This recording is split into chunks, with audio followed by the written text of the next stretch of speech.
話說啊，鼎爺呢日前呢就公開咗佢嘅電話嗰啲 WhatsApp 啊、電話呢啲記錄啊，就話李永漢呢就話佢自己今年45歲啦，做銷售員都唔請啦，咁跟住佢老豆就話我老啦，公司唔續約啦，你要揾嘢做啦，我支持唔到你啦，我老啦，咁樣咯。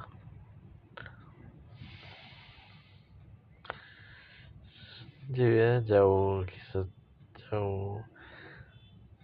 李永漢咧，其實原來咧佢每個月咧就攞咗問幾年嚟咧就問李家定攞5萬蚊嘅生活費嘅，兩公婆就冇做嘢嘅，兩公婆冇做嘢嘅，有3個仔，3個小朋友，3個仔女，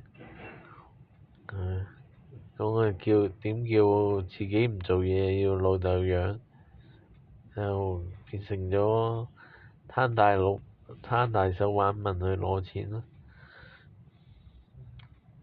實在係唔要得嘅，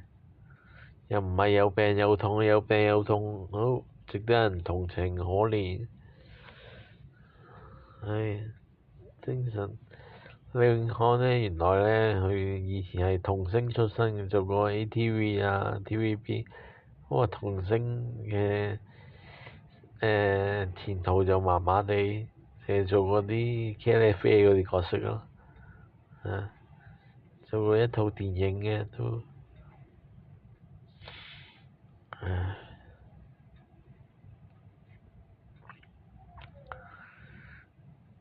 咁佢個仔李家鼎呢，就將佢啲遺產啊、私明嘅財產啊，交俾李永浩打理啊。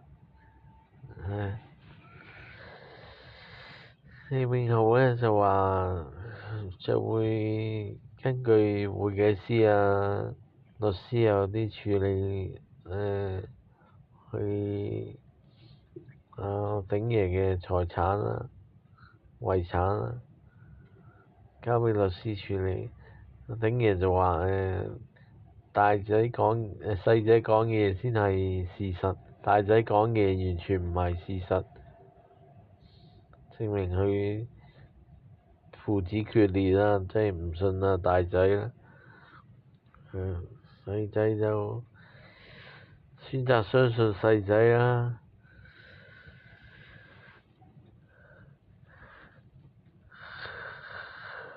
之後相信細仔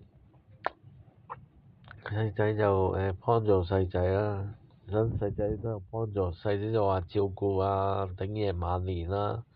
照顧好佢嘅健康啦，維持佢嘅生活啊、食嘢啊、住宿啊嘅生活啦。鼎爺就喺做咗鼎爺廚房呢，就做咗大眾嘅阿爺啦，因為佢話説講下佢之前因為得到曾麗珍嘅賞識啦，煮得一手好嘅廚藝啦，推薦佢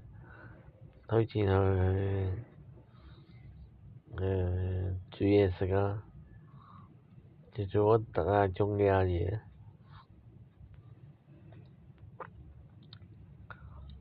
煮得都幾好嘅，有好多集續集拍住個伙計譚玉英主持幾年嘅節目啦，拍得似肥媽嗰套同6號嗰套食平啲。李榮浩呢，就繼續去愛回家嘅工作啦，係啦，繼續去做愛回家嘅工作啦。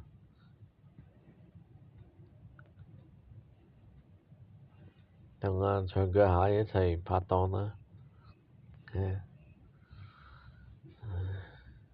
長腳蟹笑一笑，咁再跟進更多嘅消息咯。原來佢好。